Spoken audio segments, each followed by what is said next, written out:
ഇന്നത്തെ റെസിപ്പി നമ്മുടെ കുട്ടികൾക്ക് വേണ്ടിയിട്ടുള്ളതാണ്. നല്ല കറമുറ എന്നുള്ളൊരു മക്രോണി ഫ്രൈ ആണ് ഞാനിന്ന് തയ്യാറാക്കുന്നത്. കുട്ടികൾക്ക് ഇത് തീർച്ചയായും ഇഷ്ടമാകും. അപ്പോൾ നമുക്കിതെങ്ങനെയാണ് തയ്യാറാക്കുന്നത് നോക്കാം. ആദ്യം ഒരു പാനിലേക്ക് കുറച്ച് വെള്ളം ഒഴിച്ച് വെള്ളം ഒന്ന് ചൂടായി വരുന്ന സമയത്ത് നമുക്കിതിലേക്ക് കുറച്ച് ഉപ്പ് ചേർത്ത് കൊടുക്കാം.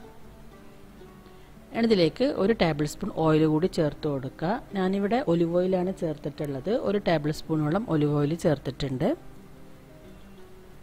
ഇനി ഒരു വെള്ളം തിളച്ച് വരുന്ന സമയത്ത് നമുക്കിതിലേക്ക് മക്രോണി ഇട്ട് കൊടുക്കാം. ഇപ്പം വെള്ളം തിളച്ച് വരുന്നുണ്ട്. ഞാനിവിടെ ഒരു കപ്പ് മക്രോണിയാണ് എടുത്തിട്ടുള്ളത്. ഇത് നമുക്ക് ഈ ഒരു വെള്ളത്തിലിട്ട് നന്നായിട്ടൊന്ന് വേവിച്ചെടുക്കണം.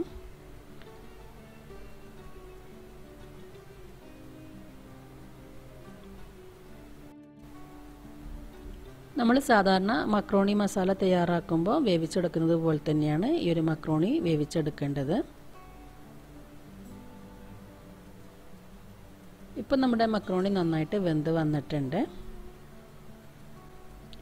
ഇനി നമുക്ക് ഫ്ലെയിം ഓഫ് ചെയ്തിട്ട് ഇത് ചൂടോടുകൂടി തന്നെ വെള്ളത്തിലിട്ടൊന്ന് കഴുകിയെടുക്കണം. ഈ ഒരു മക്രോണി പരസ്പരം ഒട്ടിപ്പിടിക്കാതിരിക്കാൻ വേണ്ടിയിട്ടാണ്. അപ്പോൾ ഞാനിവിടെ ഒരു ബൗളിൽ കുറച്ച് വെള്ളം എടുത്തിട്ടുണ്ട്. ഈ വെള്ളത്തിലേക്ക് നമുക്ക് ഈ ഒരു മക്രോണി ഇട്ട് കൊടുക്കാം. ഈ ഒരു വെള്ളത്തിലിട്ട് കഴുകിയതിന് ശേഷം നമുക്കിതിനെ ഒട്ടും തന്നെ വെള്ളമില്ലാത്ത രീതിയിലൊന്ന് അരിച്ചെടുക്കണം.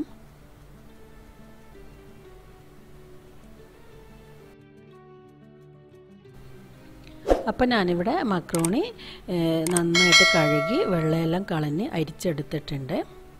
ഇത് കുറച്ച് സമയം നമുക്കൊന്ന് മാറ്റി വെക്കാം. ഞാനിവിടെ ഒരു 4 അല്ലി വെളുത്തുള്ളി എടുത്തിട്ടുണ്ട്. ഈ ഒരു വെളുത്തുള്ളി ഞാൻ തൊലിയോട് കൂടി തന്നെ നന്നായിട്ട് ചതച്ചെടുത്തതാണ്. നമുക്കിതിലേക്ക് കുറച്ച് കറിവേപ്പില കൂടി ചേർത്ത് കൊടുക്കാം. ഇനി നമുക്ക് ഒരു ബൗളിലേക്ക് ഒരു 1/4 കപ്പ് കോൺഫ്ലോർ ചേർത്ത് കൊടുക്കാം. ഇനി ഇതിലേക്ക് ചേർക്കേണ്ടത് മുളക് പൊടിയാണ്. ഞാനിവിടെ 1/2 ടീസ്പൂൺ മുളക് പൊടിയാണ് എടുത്തിട്ടുള്ളത്. നിങ്ങളടുത്ത് കാശ്മീരി ചില്ലി പൗഡർ ഉണ്ടെങ്കിൽ അത് തന്നെ ചേർത്ത് കൊടുക്കുക. അപ്പോൾ നല്ലൊരു കളർ ഉണ്ടാവും. ഇനി ഇതിലേക്ക് ഉപ്പ് കൂടി ചേർത്ത് കൊടുക്കുക. ഉപ്പ് ചേർക്കുമ്പോൾ ഒരു കാര്യം പ്രത്യേകം ശ്രദ്ധിക്കണം. കുറച്ച് ഉപ്പ് ചേർത്താൽ മതി. നമ്മൾ പിന്നീട് വീണ്ടും ഉപ്പ് ചേർക്കുന്നുണ്ട്. അപ്പോൾ കുറച്ച് ഉപ്പ് ചേർത്താൽ മതി. ഇത്രയും ചേർത്ത് ഇത് നന്നായിട്ടൊന്ന് മിക്സ് ചെയ്ത് കൊടുക്കുക.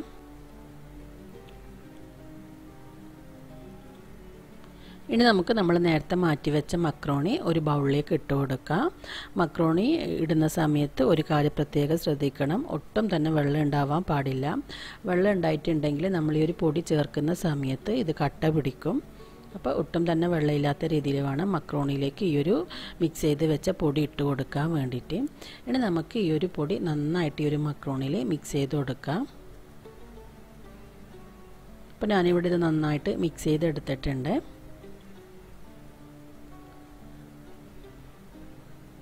നമുക്കിതിനെ ഒന്നുകൂടി ഒന്ന് അരിച്ചെടുക്കണം. കാരണം നമ്മളിത് ഇങ്ങനെ ഫ്രൈ ചെയ്തെടുക്കുന്ന സമയത്ത് നമ്മുടെ എണ്ണ വേഗം മോശമായി പോകും.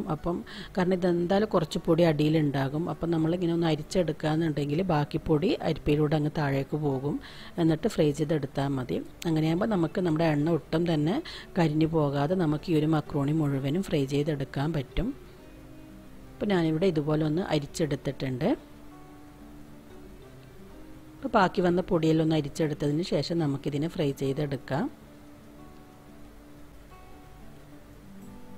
ഒരു ഇരുമ്പിൻ്റെ ചട്ടിയിലാണ് ഞാനിത് ഫ്രൈ ചെയ്തെടുക്കുന്നത്. ചട്ടിയൊന്ന് ചൂടായി വരുന്ന സമയത്ത് നമുക്കിതിലേക്ക് ഫ്രൈ ചെയ്യാൻ ആവശ്യമായിട്ടുള്ള ഓയിൽ ഒഴിച്ചു കൊടുക്കാം. ഇനി നമുക്ക് നമ്മൾ ചതച്ച് വെച്ച വെളുത്തുള്ളിയും കറിവേപ്പിലയും ആദ്യം ഒന്ന് ഫ്രൈ ചെയ്തെടുക്കണം. ഇപ്പോൾ എണ്ണ നന്നായി ചൂടായി വന്നിട്ടുണ്ട്. ഇതിലേക്ക് നമുക്ക് വെളുത്തുള്ളിയും കറിവേപ്പിലയും ഇട്ട് കൊടുക്കാം. ഇപ്പോൾ ഞാനിവിടെ വെളുത്തുള്ളിയും കറിവേപ്പിലയും നന്നായിട്ട് ഫ്രൈ ചെയ്തെടുത്തിട്ടുണ്ട്. ഇനി നമുക്കിത് എണ്ണയിൽ നിന്ന് മാറ്റാം.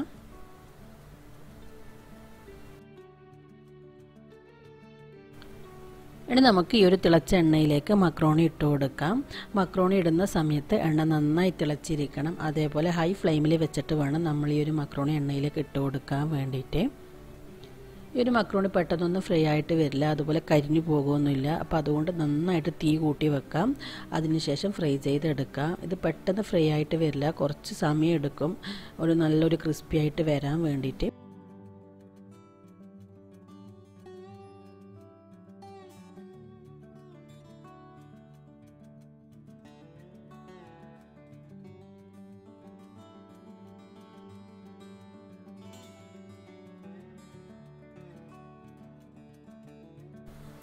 ഇത് ഫ്രൈ ചെയ്യുന്ന സമയത്ത് ഫസ്റ്റ് നല്ല സോഫ്റ്റ് ആയിട്ടാണ് ഉണ്ടാകുക, പക്ഷേ നമ്മൾ കുറച്ച് സമയമെടുത്ത് ഫ്രൈ ചെയ്യുമ്പോൾ ഇത് നല്ല ക്രിസ്പി ആയിട്ട് വരും.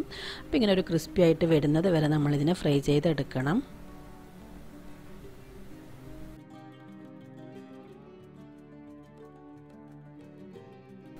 അപ്പോൾ ഞാനിവിടെ മക്രോണി മുഴുവനും ഇതുപോലെ നന്നായിട്ട് ഫ്രൈ ചെയ്തെടുത്തിട്ടുണ്ട്. നമുക്കിതിലേക്ക് 1 ടീസ്പൂൺ ചാട്ട് മസാല ചേർത്ത് കൊടുക്കാം. പിന്നെ ഇതിലേക്ക് നമുക്കൊരു 1/4 ടീസ്പൂൺ മുളക് പൊടി കൂടി ചേർത്ത് കൊടുക്കാം. മുളക് പൊടി ചേർക്കുന്ന സമയത്ത് നിങ്ങളുടെ എരിവിനനുസരിച്ചിട്ട് ചേർത്താൽ മതി. ഒരു നുള്ളു ഉപ്പ് വളരെ കുറച്ച് ചേർത്താൽ മതി, കാരണം നമ്മൾ മക്രോണി വേവിക്കുന്ന സമയത്ത് ഉപ്പ് ചേർത്തിട്ടുണ്ട്, അതുപോലെ കോൺഫ്ലോറിലും ഉപ്പ് ചേർത്തിട്ടുണ്ട്. അപ്പം ഈ ഒരു 3 സമയത്തും നമ്മൾ ഉപ്പ് ചേർക്കുന്ന സമയത്ത് വളരെ കുറച്ച് ചേർത്താൽ മതി. ഇനി ഇത് നന്നായിട്ടൊന്ന് മിക്സ് ചെയ്ത് കൊടുക്കാം. ഇതിങ്ങനെ മിക്സ് ചെയ്തതിന് ശേഷം നമ്മൾ നേരത്തെ ഫ്രൈ ചെയ്ത് വെച്ച വെളുത്തുള്ളിയും കറിവേപ്പിലും ഇതിലേക്ക് ഇട്ട് കൊടുക്കാം. ഇനി ഈ ഒരു വെളുത്തുള്ളിയും കറിവേപ്പിലും ഇതിലേക്ക് നന്നായിട്ടൊന്ന് മിക്സ് ചെയ്ത് കൊടുക്കാം. അപ്പോൾ നമ്മുടെ നല്ല കറുമുറ എന്നുള്ള മക്രോണി ഫ്രൈ ഇവിടെ റെഡി ആയിട്ടുണ്ട്. അപ്പോൾ നിങ്ങൾ തീർച്ചയായും ഇത് ട്രൈ ചെയ്ത് നോക്കുക. ട്രൈ ചെയ്ത് നോക്കിയിട്ട് ഇതിൻ്റെ ഫീഡ്ബാക്ക് അറിയിക്കാം.